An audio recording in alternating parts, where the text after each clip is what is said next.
Olá, meus irmãos, saúdo cada um de vocês com a graça e a paz do nosso Senhor Jesus Cristo, amém?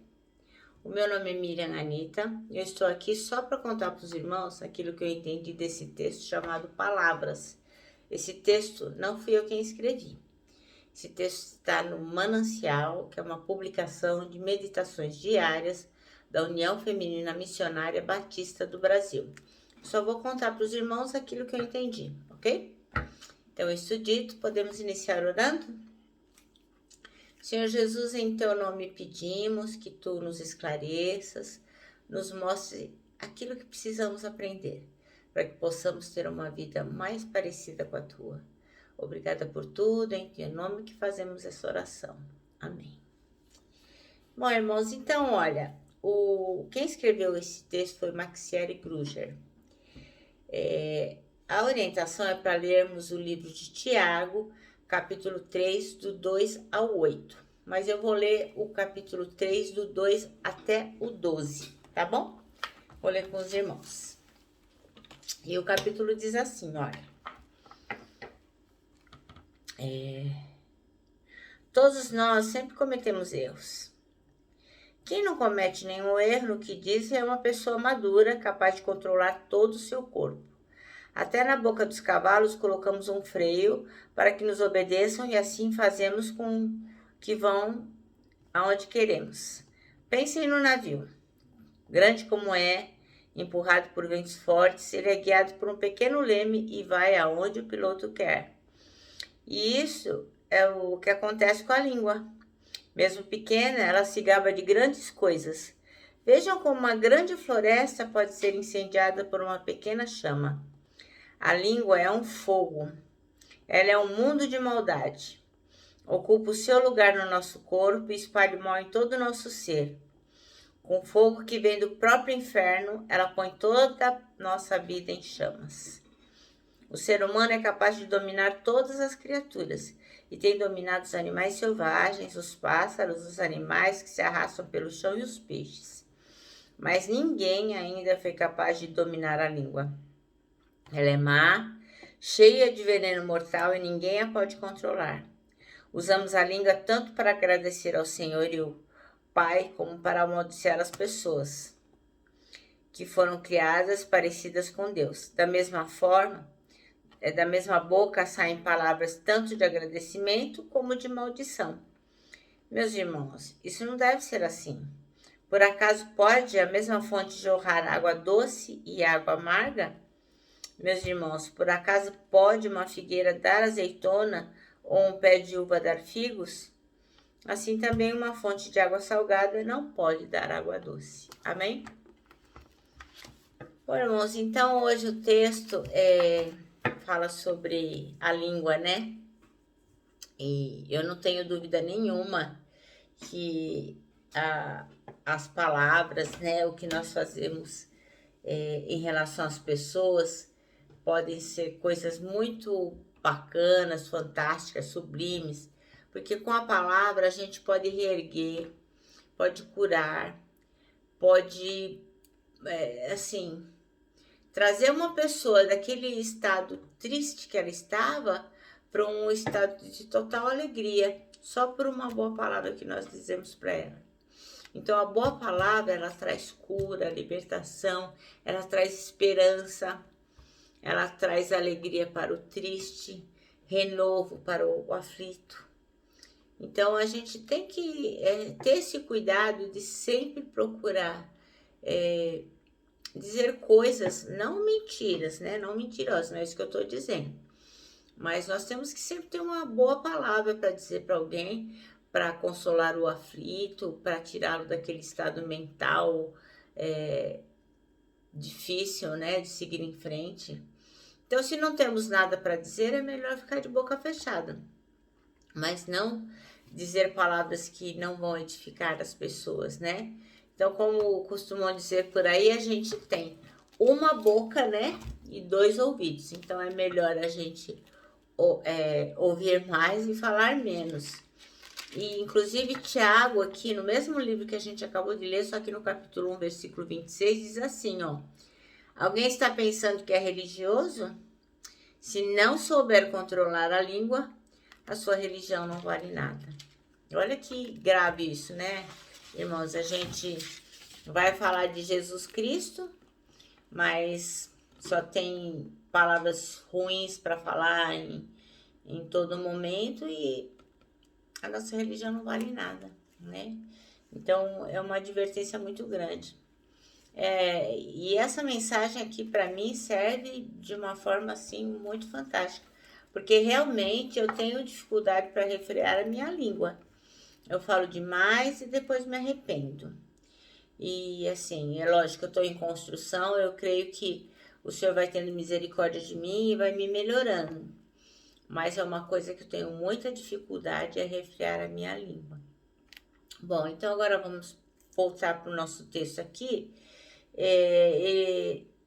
O versículo-chave é o 9 e o 10, que diz assim: com a língua bendizemos ao Senhor e Pai, e com ela amaldiçoamos aos homens, feitos à semelhança de Deus. Da mesma boca procedem bênção e maldição.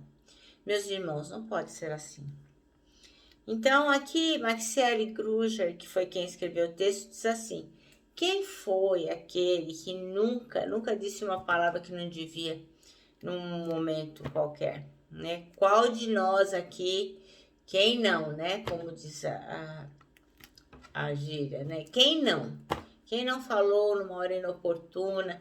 Quem não deixou escapar alguma coisa que não deveria ter dito? Muitas vezes a gente fala, ó, sem pensar. Ou, pior que isso, muitas vezes a gente fala pensando, fala de propósito. E aí acaba causando feridas e entristecendo muitas pessoas que nos cercam. Então, não é incomum a gente falar demais, né? Às vezes a gente quer ter razão de todo jeito, insiste naquilo e os ânimos vão se alterando e a gente acaba perdendo a paciência, perdendo as estribeiras, fala demais e depois acaba se arrependendo.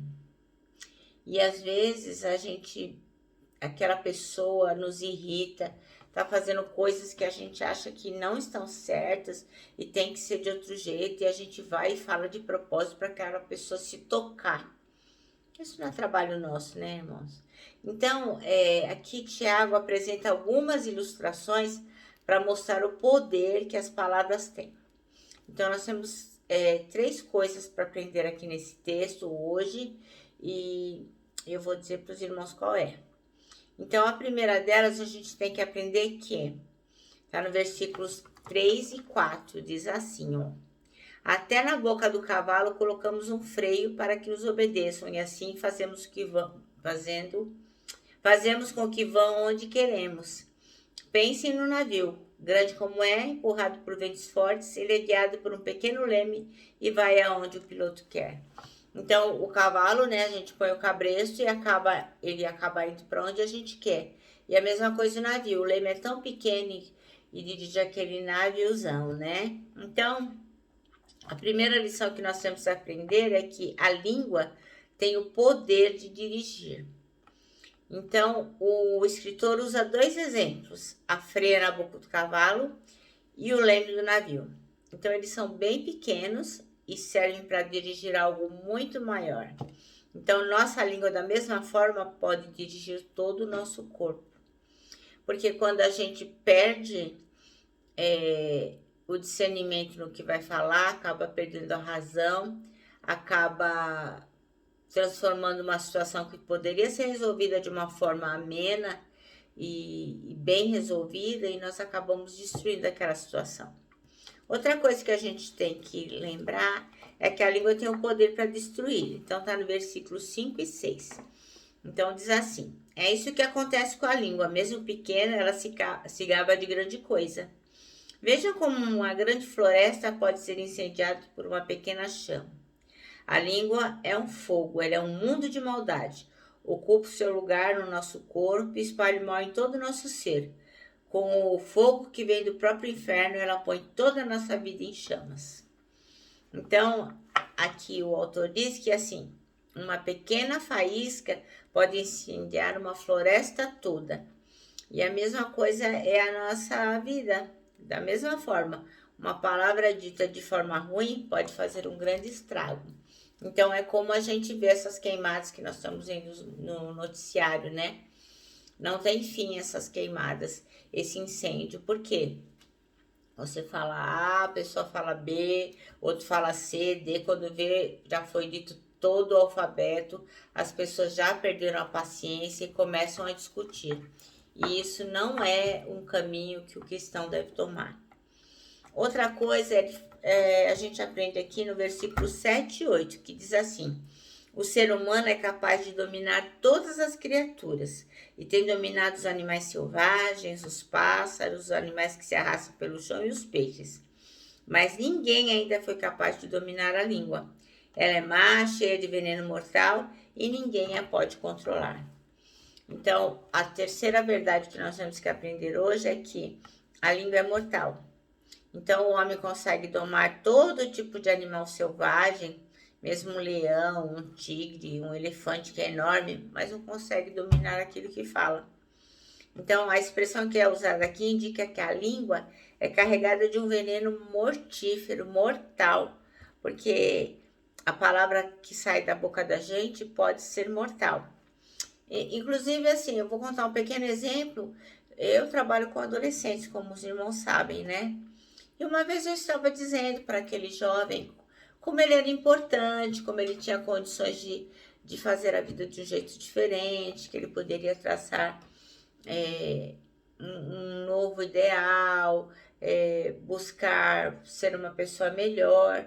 Então ele me disse, não adianta você me dizer isso não, porque assim, eu passei um tempo sendo atendido por uma outra pessoa que disse claramente que eu sou um lixo. Então eu tenho certeza, eu sou um lixo, eu não posso fazer melhor. Eu não serei melhor porque eu sou um lixo. E a pessoa viu isso em mim.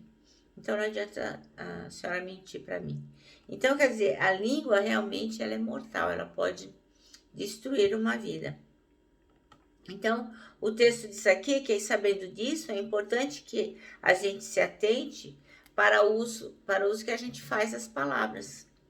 Então, a gente, mesmo assim, quando a gente xinga, quando a gente reclama, não precisa ser só uma briga, mas quando a gente fica, reclamando, né? Ai, que calor insuportável, não estou suportando. Isso aí é uma demonstração clara que Deus não sabe o que faz, né? Porque afinal ele mandou um calorão, ele não deve saber de tempo, ele não sabe de nada.